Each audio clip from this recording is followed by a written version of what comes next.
കുഞ്ഞുങ്ങളെ, നിങ്ങൾക്കെല്ലാവർക്കും സാബു സാറിൻ്റെ നമസ്കാരം.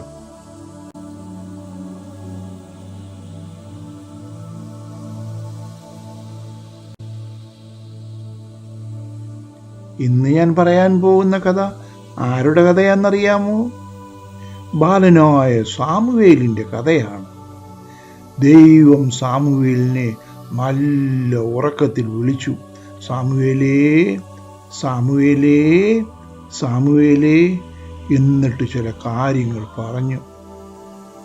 എന്താ പറഞ്ഞതെന്നറിയാമോ? ഒരു ദിവസം തന്നെ ഏലിയുടെ 2 പുത്രന്മാരെയും ദൈവം കൊന്നുകളയുമെന്ന്. എന്തിനാണ് അവരെ കൊന്നത്? ആരാണ് കൊന്നത്? എപ്പോഴാണ് കൊന്നത് എന്നൊക്കെ അറിയണ്ടേ?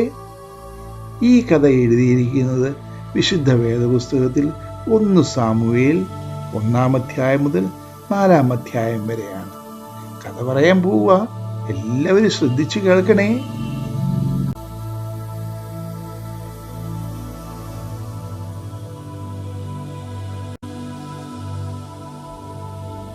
എഫ്രയീം മലനാട്ടിൽ എൽക്കാനയുടെ ഭാര്യയായ ഹന്നയ്ക്ക് മക്കളില്ലായിരുന്നു. അവർ ശീലോവിൽ സൈന്യങ്ങളുടെ യഹോവയുടെ സന്നിധിയിൽ ആണ്ടുതോറും നമസ്കരിപ്പാൻ പോവുക പതിവായിരുന്നു.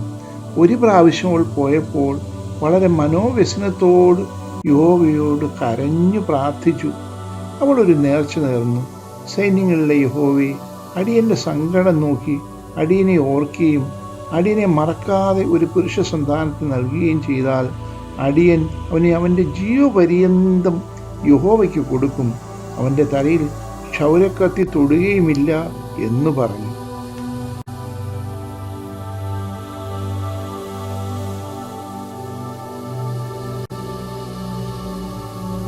ഹന്നായുടെ പ്രാർത്ഥന യഹോവ കേട്ടു.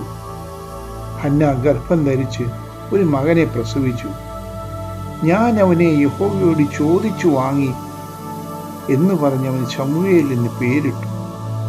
കുഞ്ഞിൻ്റെ മുലകുടി മാറിയ ശേഷം അവർ ഏലിയുടെ അടുക്കൽ കുഞ്ഞുമായി എത്തി ബാലനെ യഹോവയ്ക്ക് നിവേദിച്ചു.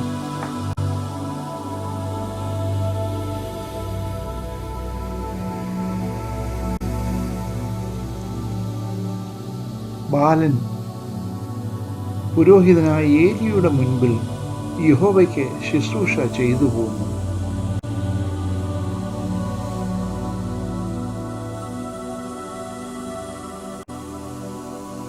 പുരോഹിതനായ ഏലിയുടെ 2 പുത്രന്മാർ ഹൊഫ്നിയും ഫീനോഹാസും നീചന്മാരും യഹോവയെ ഓർക്കാത്തവരും ആയിരുന്നു.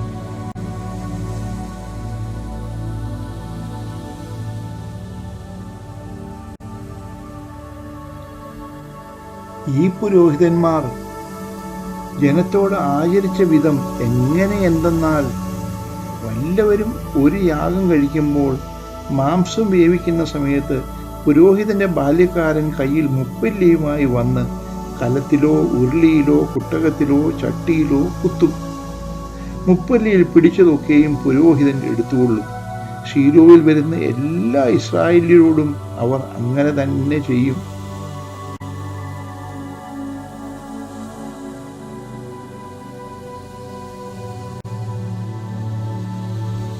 മേധസ് ദഹിപ്പിക്കുന്നതിന് മുമ്പ് പുരോഹിതന്റെ ബാല്യക്കാരൻ വന്ന് യാഗം കഴിക്കുന്നവനോട് പുരോഹിതന് വറുപ്പാൻ മാംസം തരിക, പച്ചമാംസമല്ലാതെ വേവിച്ചത് അവൻ വാങ്ങിയില്ല എന്ന് പറയും. മേധസ് ദഹിപ്പിച്ചു കഴിയട്ടെ, അതിനുശേഷം നീ ആഗ്രഹിക്കുന്നിടത്തോളം എടുത്തുകൊള്ളുക എന്ന് അവനോട് പറഞ്ഞാൽ അവൻ അവനോട് അല്ല, ഇപ്പോൾ തന്നെ തരണം, അല്ലെങ്കിൽ ഞാൻ ബലാത്കാരേണ എടുക്കും എന്ന് പറയും. ഇങ്ങനെ ആ യൗവനക്കാർ യഹോവയുടെ വഴിപാട് നിന്ദിച്ചതുകൊണ്ട് അവരുടെ പാപം യഹോവയുടെ സന്നിധിയിൽ ഏറ്റവും വലുതായിരുന്നു.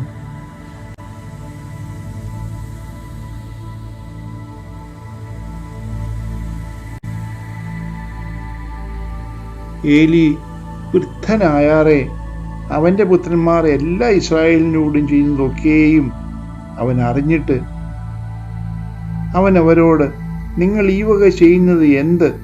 നിങ്ങളുടെ ദുഷ്പ്രവൃത്തികളെക്കുറിച്ച് ഈ ജനമൊക്കെയും പറഞ്ഞ് ഞാൻ കേൾക്കുന്നു. അങ്ങനെ അരുത് മക്കളെ, എൻ്റെ മക്കളെ, അങ്ങനെ അരുത്. യഹോവയുടെ ജനം നിങ്ങളെക്കുറിച്ച് പരത്തുന്നതായി ഞാൻ കേൾക്കുന്ന കേൾവി നന്നല്ല. മനുഷ്യൻ മനുഷ്യനോട് പാപം ചെയ്താൽ അവന് വേണ്ടി ദൈവത്തോട് അപേക്ഷിക്കാം.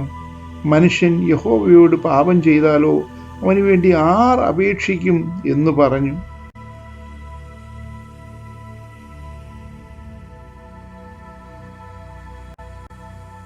ആ കാലത്ത് ഒരിക്കൽ ഏലി തൻ്റെ സ്ഥലത്ത് കിടന്നുറങ്ങി. കാൺമാൻ വഹിയാതെ വണ്ണം അവൻ്റെ കണ്ണ് മങ്ങിത്തുടങ്ങിയിരുന്നു. ശമൂവേൽ ദൈവത്തിൻ്റെ പെട്ടകം ഇരിക്കുന്ന യഹോവയുടെ മന്ദിരത്തിൽ ദൈവത്തിൻ്റെ വിളക്ക് കെടുന്നതിന് മുമ്പേ ചെന്ന് കിടന്നു. യഹോവ ശമൂവേലിനെ വിളിച്ചു. അടിയൻ എന്ന് അവൻ വിളി കേട്ടു. ഏലിയുടെ അടുക്കൽ ഓടിച്ചെന്നു.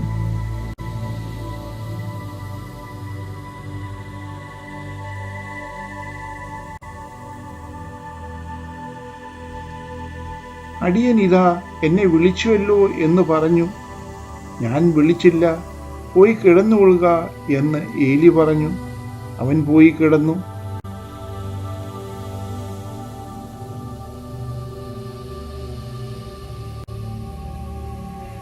ഉറക്കത്തിൽ യഹോവ പിന്നെയും ശമൂവേലേ എന്ന് വിളിച്ചു. ശമൂവേൽ എഴുന്നേറ്റ് ഏലിയുടെ അടുക്കൽ ഓടിച്ചെന്നു.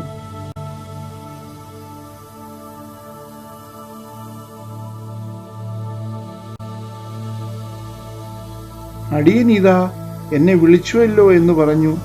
ഞാൻ വിളിച്ചില്ല മകനെ, പോയി കിടന്നുകൊള്ളുക എന്ന് ഏലി പറഞ്ഞു.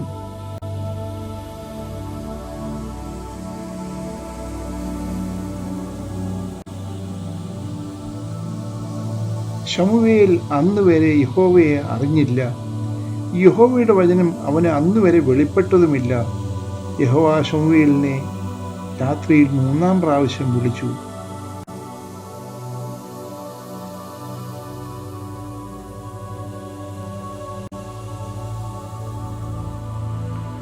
അവൻ എഴുന്നേറ്റ് ഏലിയുടെ അടുക്കൽ ഓടിച്ചെന്നു. അടിയനീതാ എന്നെ വിളിച്ചുവല്ലോ എന്ന് പറഞ്ഞു. അപ്പോൾ യഹോവയായിരുന്നു ബാലിനെ വിളിച്ചത് എന്ന് ഏലിക്ക് മനസ്സിലായി. ഏലി ശമൂവേലിനോട് പോയി കിടന്നുകൊള്ളുക, ഇനിയും നിന്നെ വിളിച്ചാൽ യഹോവയെ അരുളി ചെയ്യണമേ, അടിയൻ കേൾക്കുന്നു എന്ന് പറഞ്ഞുകൊള്ളണം എന്ന് പറഞ്ഞു.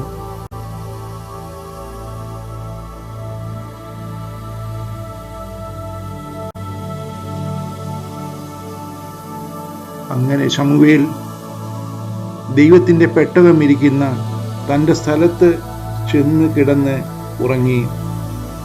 ഉറക്കത്തിൽ യഹോവ വന്ന് നിന്ന് മുമ്പിലത്തെ പോലെ ശമൂവേലേ, ശമൂവേലേ എന്ന് വിളിച്ചു.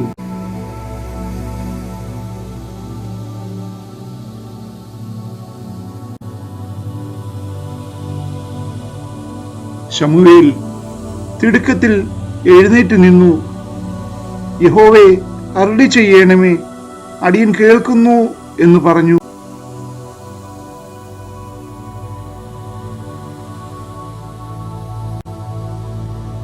അപ്പോൾ യഹോവ അരുളി ചെയ്ത് എന്തെന്നാൽ, ഇതാ ഞാൻ ഇസ്രായേലിൽ ഒരു കാര്യം ചെയ്യും, അത് കേൾക്കുന്നവന്റെ ചെവി രണ്ടും മുഴങ്ങും. ഞാൻ ഏലിയുടെ ഭവനത്തെക്കുറിച്ച് അരുളി ചെയ്തതൊക്കെയും ഞാൻ അന്ന് അവന്റെ മേൽ ആദ്യന്തം നിവർത്തിക്കും. ഏലിയുടെ പുത്രന്മാർ ദൈവദൂഷണം പറയുന്ന അകൃത്യം ഏലി അറിഞ്ഞിട്ടും അവരെ ശാസിച്ചമർത്തായിക്കൊണ്ട് ഞാൻ അവന്റെ ഭവനത്തിന് എന്നേക്കും ശിക്ഷ വിധിക്കും. ഏലിയുടെ ഭവനത്തിന്റെ അകൃത്യത്തിന് യാഗത്താലും വഴിപാടിനാലും ഒരു നാളും പരിഹാരം വരികയില്ല എന്ന് ഞാൻ ഏലിയുടെ ഭവനത്തോട് സത്യം ചെയ്തിരിക്കുന്നു.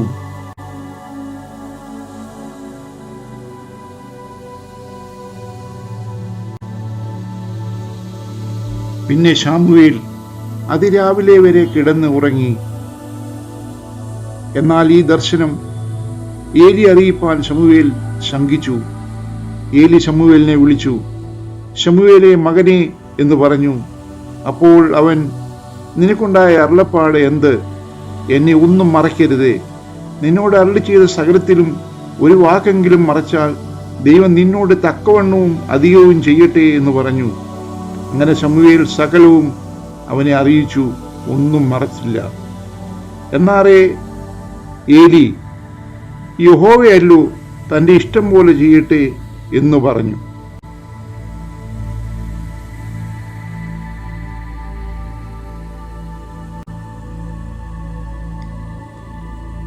കുറച്ചുനാൾ കഴിഞ്ഞ് ഇസ്രായേൽ ഫെലിസ്ത്യരുടെ നേരെ യുദ്ധത്തിന് പുറപ്പെട്ടു. ഫെലിസ്ത്യർ ഇസ്രായേലിന്റെ നേരെ അണിനിരന്നു.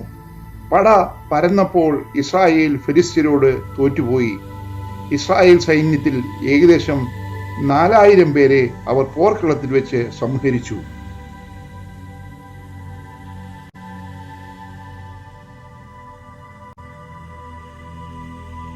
പിറ്റേ ദിവസം അതിരാവിലെ കെരൂബുകളുടെ മീതെ അധിവസിക്കുന്നവനായ സൈന്യങ്ങളുടെ ദൈവമായ യഹോവയുടെ നിയമപെട്ടകം ശീലോവിൽ നിന്ന് യുദ്ധസ്ഥലത്ത് കൊണ്ടുവന്നു. ഏലിയുടെ 2 പുത്രന്മാരായ ഹൊഫ്നിയും ഫീനോഹാസും ദൈവത്തിന്റെ നിയമപെട്ടകത്തോട് കൂടെ ഉണ്ടായിരുന്നു. യഹോവയുടെ നിയമപെട്ടകം പാളയത്തിലെത്തിയപ്പോൾ ഭൂമി കുലുങ്ങത്തക്കവണ്ണം ഇസ്രായേൽ ഒക്കെയും ഉച്ചത്തിൽ ആർപ്പിട്ടു. ഫെലിസ്ത്യർ ആർപ്പിന്റെ ഒച്ച കേട്ടു. ഇസ്രായേൽ പാളയത്തിൽ ഈ വലിയ ആർപ്പിന്റെ കാരണം എന്ത് എന്ന് അന്വേഷിച്ചു. യഹോവയുടെ പെട്ടകം പാളയത്തിൽ വന്നിരിക്കുന്നു എന്ന് ഗ്രഹിച്ചു. ദൈവം പാളയത്തിൽ വന്നിരിക്കുന്നു എന്ന് ഫെലിസ്ത്യർ പറഞ്ഞു. ഭയപ്പെട്ടു.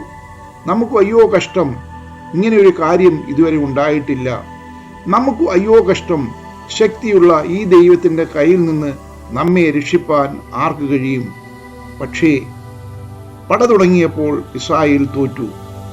ഓരോരുത്തൻ താന്റെ വീട്ടിലേക്ക് ഓടി. ഇസ്രായേലിൽ 30,000 കാലാൾ വീണുപോകത്തക്കവണ്ണം ഒരു മഹാസംഹാരം ഉണ്ടായി. ദൈവത്തിന്റെ പെട്ടകം പിടിക്കപ്പെട്ടു. ഏലിയുടെ 2 പുത്രന്മാരും വധിക്കപ്പെട്ടു.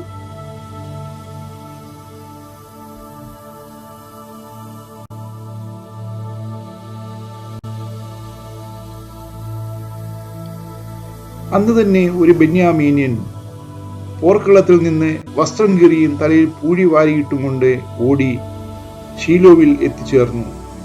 അവൻ വരുമ്പോൾ ഏലി നോക്കിക്കൊണ്ട് വഴിയരികെ തന്റെ ആസനത്തിൽ ഇരിക്കുകയായിരുന്നു. ദൈവത്തിന്റെ പെട്ടകത്തെക്കുറിച്ച് അവന്റെ ഹൃദയം വ്യാകുലപ്പെട്ടിരുന്നു.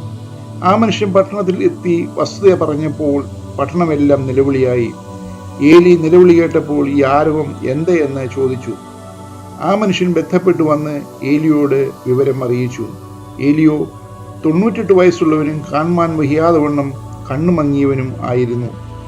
ആ മനുഷ്യൻ ഏലിയോട്, ഞാൻ പോർക്കളത്തിൽ നിന്ന് വന്നവനാകുന്നു, ഇന്ന് തന്നെ ഞാൻ പോർക്കളത്തിൽ നിന്ന് ഓടിപ്പോന്നു എന്ന് പറഞ്ഞു. വർത്തമാനം എന്താകുന്നു മകനെ എന്ന് അവൻ ചോദിച്ചു.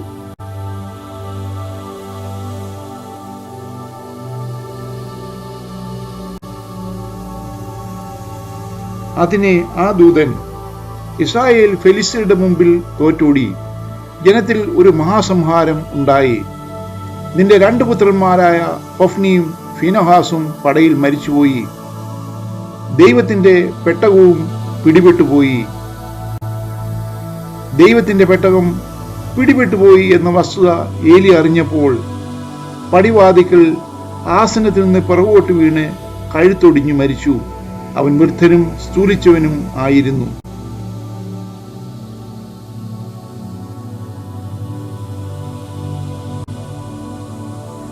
കുഞ്ഞുങ്ങളെ, ബാലനായ സമൂവേലിനോടുള്ള ദൈവത്തിന്റെ അരുളപ്പാട് ഇവിടെ അവസാനിക്കുന്നില്ല. ദൈവം വീണ്ടും വീണ്ടും സാമുവേലിനോട് സംസാരിച്ചുകൊണ്ടിരുന്നു. എന്നാൽ ഏലിയുടെ ഭവനത്തിന്റെ ദുഃഖം വലുതായിരുന്നു. അത് കേട്ടവർ എല്ലാം ഞെട്ടി. ഒരു ദിവസം തന്നെ ഏലിയുടെ 2 മക്കളും പടയിൽ പട്ടുപോയി.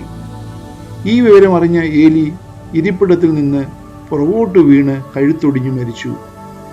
ഏലിയുടെ മരുമകൾ ഫിനഹാസിന്റെ ഭാര്യ പ്രസവമെടുത്ത ഗർഭിണിയായിരുന്നു. അവൾ തൻ്റെ ഭർത്താവും അമ്മായിയപ്പനും മരിച്ചു എന്ന വാർത്തയറിഞ്ഞ് പ്രസവവേദന തുടങ്ങി. ഒരു കുഞ്ഞിനെ പ്രസവിച്ചു. എങ്കിലും കഠിന ദുഃഖത്താൽ അവളും മരിച്ചുപോയി. ഒരു ദിവസം തന്നെ ഏലിയുടെ ഭവനത്തിൽ 4 പേർ മരണപ്പെട്ടുപോയി.